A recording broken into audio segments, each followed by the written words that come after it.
Wait a second. What's this?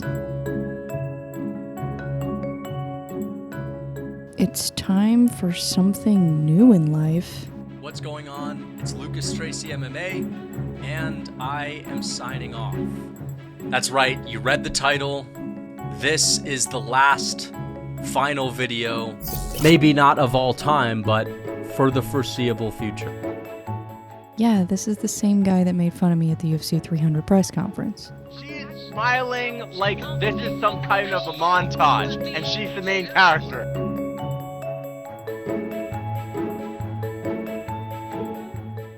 I want to act surprised that Lucas Tracy retired from YouTube, but I'm not surprised at all. I really am not. I mean, just the pace that he was going at, I knew he was going to get burnt out because he's, I don't know, he has 100,000 subscribers, which is good, but I just don't know how you could possibly, make enough money to live off of, if you have a family or something, which I'm sure he probably wants at some point in his life. So that's probably why he's like, okay. And that's fine for him, because he was trying to do this full time. I've never really tried to do this full time. I have another podcast that I have done. I've got 75 episodes of that podcast. I'm starting another podcast at some point. I don't know when, but I'm working on it. I also have 2 part-time jobs that I do that I don't talk about on here because it has nothing to do with MMA. I also am getting ready for a boxing match. So yeah, I didn't know you had to stop to do other stuff. I mean, yeah, that's why he has 100,000 subscribers and I have 700. Okay. That's why, because he was doing this full time. I'm not. And this is what bothered me so much when people would compare me to him and compare me to other YouTubers on here, because I'm not trying to do things the same way that everybody else does, because why would I do that? They're already on here. They're already making videos. Why do I need to do what they're doing? I don't. I'm doing what I want to do. I changed the name of the podcast to The Future of Fighting because I want it to be focused on the future. I want to be focused on who are the up-and-comers that are going to be coming into the UFC. That's why I'm focusing on Contender Series, which starts tonight, by the way, and I'm really excited.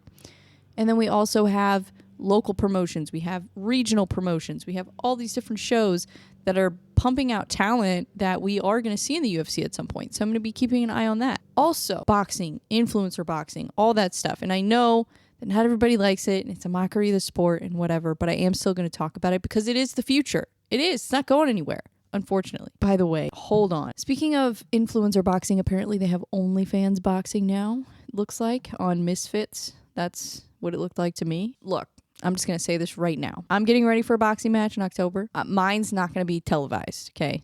This is an exhibition fight. We're going to be wearing headgear. This is a local show, okay? I'm not doing anything crazy my first fight, but I would fight Amber Fields for sure, but I'm not doing OnlyFans. That will never happen. So anyways, let's get back to Lucas Tracy. What was he doing? A video a day or something crazy, or an hour-long video every 2 days, or I don't know. That's too much. Look, all I'm going to commit to is 1 video a week.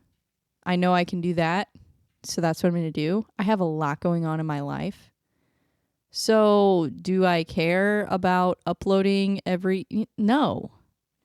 I don't care if it takes me 10 years to build this channel. And also, this is a podcast. This isn't even just a YouTube channel. This is also on Spotify, iTunes, all that stuff. I mean, you guys thought Lucas Tracy was the best at MMA YouTube. You guys thought he was the funniest. You guys thought he was the coolest. And I was just sitting back this whole time, just working my ass off. Trying to get my press credentials, trying to get my, work on my boxing, trying to do all these different things to bring back to entertain you guys. And look who abandoned you in the end. I'm going to be picking Dricus du Plessis to beat Adesanya. Hopefully Shamil Gaziev becomes champ. Okay, that was funny. Yeah, we all want Volkanovski to be undefeated. That's literally the most common MMA opinion of all time. Okay, so Lucas Tracy has retired. I guess it's time for me to take over then. So what do you guys think about this Apex card this weekend? What do you guys think about that? Yeah, there was an Apex card this weekend. Did anybody even know that it was on? Marcin Tybura versus Sergey Spivak. Hell yeah, brother. there's got to be somebody out there who is the #1 Sergey Spivak fan. I want to meet that guy. I want to meet the person who that's their favorite fighter, because I just want to know how they got there. I like Sergey Spivak. He's actually really good. He's actually pretty dangerous at heavyweight. But it's just funny thinking that he has like legitimate fans. No offense. I'm not trying to be mean. Okay, but like he's probably one of the least interesting fighters that is that high in the rankings. That is the UFC's fault for doing such a bad job promoting him. Because I'm tired of seeing these Apex cards with literally no effort put into the marketing whatsoever that make these fighters seem like the most boring people on earth. Let's see. What's interesting about Sergey Spivak? Spivak and his wife have a daughter who was born in 2020. That's not interesting at all. Sorry. I mean, it's probably really interesting to them, but it's not interesting to the fans. You know what MMA needs? MMA needs like a website similar to Wikipedia, similar to Tapology, but kind of putting them together in their description. Like they have like their height, their weight, they have their record, they have their gym that they train at, they have all this information. And then also like, what's your favorite movie? What's your favorite color? What's your favorite TV show? Like stuff like that. I think that would be fun. Some fans will remember, oh, Sergey Spivak. I was on this website and I read that Sergey Spivak loves AC/DC. I don't know. And that's my favorite band. So that it's not actually my favorite band. It's not even close. But some people, that's their favorite band. And that's okay. I'm not judging you. I like AC/DC, Shoot to Thrill. I played that in my car yesterday. You find a fighter that has the same favorite band as you, that's cool. That's your new favorite fighter. You know, when I was a kid, if I saw a celebrity and I found out that they love tacos and I like tacos too, I'm like, that's my favorite, that's my guy, or that's my girl. You know, that's my taco girl. Selena Gomez, she has lupus. I'm a fan because I also have lupus. If she didn't have lupus, I wouldn't listen to any of her music. That's really all it is. You just got to have other interests, and that makes you more interesting. Duplessis versus Adesanya, finally. God. Finally, a pay-per-view. Oh my God, I'm so ready for this. I'm so ready. I want that pay-per-view energy. It's going to be in Perth. Oh, God, what a dream. This card, it just looks absolutely incredible too. Look at this. The main card of UFC 305. Ooh, mama likey. Okay, so it starts off, I'm just reading the main card. You guys can go figure out the rest of it on your own. The Leech versus Carlos Prates. Is it just me or does everyone love Carlos Prates right now, including me? That guy is so likable. Jairzinho Rozenstruik versus Tai Tuivasa. I think Jairzinho is going to win that fight because Tai Tuivasa is not that good. Mateusz Gamrot versus Dan Hooker. I do love Tai Tuivasa, though. Just saying. He's just not very good at fighting. These opinions are all relative. Tai Tuivasa sucks compared to John Jones. You know what I mean? But Tai Tuivasa, compared to some guy at the local MMA show who fights at heavyweight because he likes to eat Twinkies and drink beer, that's a different story. Tai Tuivasa just sucks compared to other very elite level fighters. But if you took Tai Tuivasa and you put him in BKFC, I guarantee you he would be a monster. Okay, anyways. Mateusz Gamrot versus Dan Hooker. God, this is a great fight. If this fight goes the distance, I think it will 100% go to Mateusz Gamrot. I do love Dan Hooker. I really want him to win because he just gets literally all the hardest fights, it seems like. And he's very tough. He's very durable. This is not an easy fight for Mateusz Gamrot whatsoever. But I do believe in Gamrot. I really do. And, you know, he hasn't had his moments to really shine. I feel like his style, his fighting style is just not fun. You know, and that's okay, though. But that's okay, because you can still appreciate the talent. You can still appreciate someone's talent without being blown away by how entertaining and crazy it was. You know, because look, Tai Tuivasa, he's had a lot of those moments. He's had a lot of moments where fans were just, yeah, freaking shoeies and shit. Tai Tuivasa is more marketable than Mateusz Gamrot, and he is nowhere near the same level of skill. Not even close. Mateusz Gamrot would run circles around him if they were in the same weight class. Okay, so I'm going to show you guys which fight will be fight of the night, and it is Kai Kara-France versus Steve Erceg. Both of these guys are coming off of a loss, so they're both going to be very motivated. Steve Erceg just came off of a loss of a title shot. I love Kai Kara-France. I love city kickboxing. I love the whole, all that. But Steve Erceg is going to destroy him. Steve Erceg has better boxing. He has better technique. He hits harder. I think, honestly, that he's going to beat Kai Kara-France. And that's a huge win for him. So, but this is a big risk for Steve Erceg. He's coming off of a title loss and then going down to fight the number 4 guy. So if he loses, he's setting himself back probably at least a couple years. So he needs to win this fight. Okay, then we got the main event, Dricus du Plessis versus Israel Adesanya. I would have rather seen a rematch for Strickland, but I love Adesanya, so I am not going to complain at all. I will never complain about an Adesanya fight, except Yoel Romero versus Adesanya. But I didn't even complain about that one. I sat there, I watched the whole thing. I didn't complain the whole time. It wasn't until after that I was like, yeah, that fight kind of sucked. This fight is really interesting because I feel that technically Adesanya is a much higher skilled fighter than Dricus du Plessis. It's not even close, guys. Stop trying to convince me that Dricus is better than Adesanya. He's not. He is not better. He may win this fight. But he's not a better fighter. Let's stop with that. Come on, guys. We're talking about Israel Adesanya. Guys, come on. So, Dricus, I do think, has a real chance to win, but I think it's just because his style is just so weird, you know? Like, those guys are hard to fight. Like, there's a big misconception that the skill level of a fighter indicates how difficult the fight is going to be. That has nothing to do with the difficulty level of the fight. It does have something to do with their ability to land and do damage to their opponent or to take them down or whatever. That's what that determines. But it does not determine how difficult it is going to be to face that person for anywhere from 1 second to 25 minutes. Has nothing to do with that. Because even if Dricus is levels below Adesanya's skill level, he could have other attributes and other characteristics about him that make him very dangerous and very difficult to beat. One of those is that his strikes are off rhythm. He throws things at weird angles and weird timing. So that is going to throw Adesanya off. Adesanya is a very rhythmic fighter. He's very calculated. He's very technical and smooth. So they're two complete opposites. And I just don't know how that's going to clash. I don't know.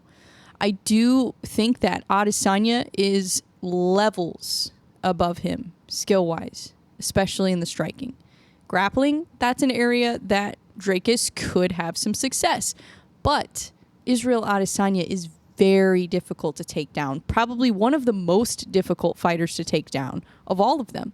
So will Dricus be able to take him down? I think he will. I think he will be able to take him down. Is he going to be able to take him down at the right time? That is the question. Because if he doesn't take him down at the right time, then it's not really going to do much for him in the fight besides maybe score him some points one round, or maybe it gets him a little bit closer to winning, but he doesn't quite get there. So it just depends. If he doesn't do it in the first round, the second round, then I just don't see him winning this fight.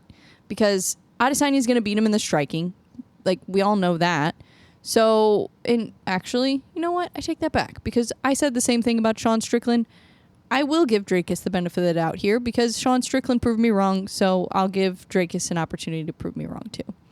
But Dricus and Sean are very different fighters. Very different. So if you want my honest prediction for this fight, I think Dricus is going to get knocked the hell out.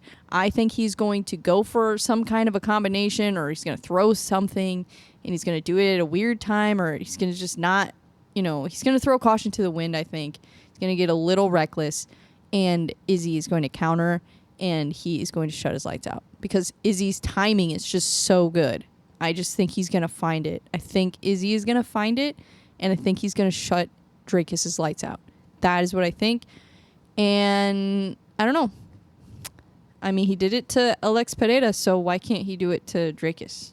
I don't know. I think that people are giving Dricus a little too much credit. So not only do we have UFC 305, but we also, tonight, we have Dana White's Contender Series coming back. I'm so excited. So let's take a look at the Contender Series. What do we have going on this season? Who is going to be the main fight? Let's take a look. So it's week 1 of, let's see, what season is this? I don't even know. Season 8 or season 9 or some shit? So the main event for Dana White's Contender Series is Mansoor Abdul Malik versus Wes Schultz. Abdul Malik is 5-0. This is a middleweight fight, by the way, so they're fighting at 185 pounds. Wes Schultz, very interesting statistic about Wes. He is actually the only fighter that has ever defeated Jackson McVeigh.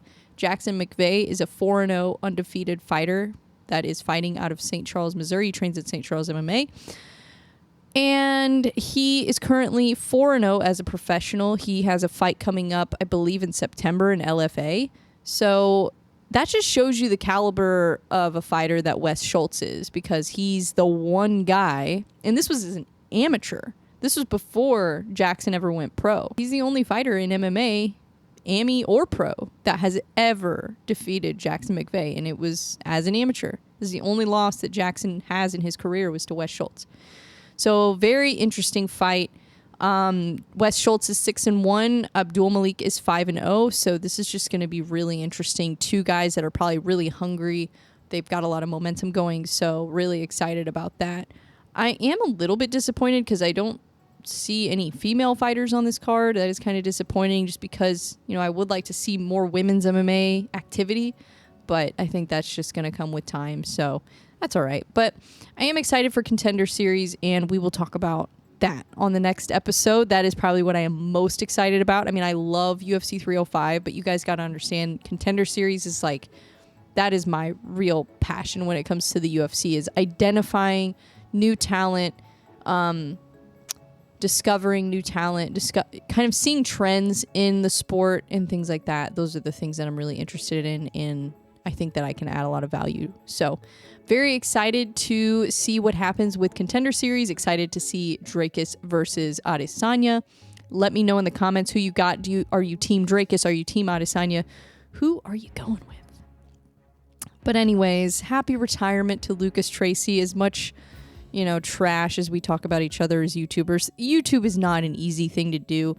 It is very difficult just to even have the creativity to come up with it, and to make an idea turn into a video is just so crazy. You know, just the fact that we can do that, we have the brain power and the creativity to do it, is really awesome. And I hope that, you know, Lucas Tracy does continue doing YouTube, but maybe just something different, because I do think that that is an ability that not everybody has, to be able to create something from nothing.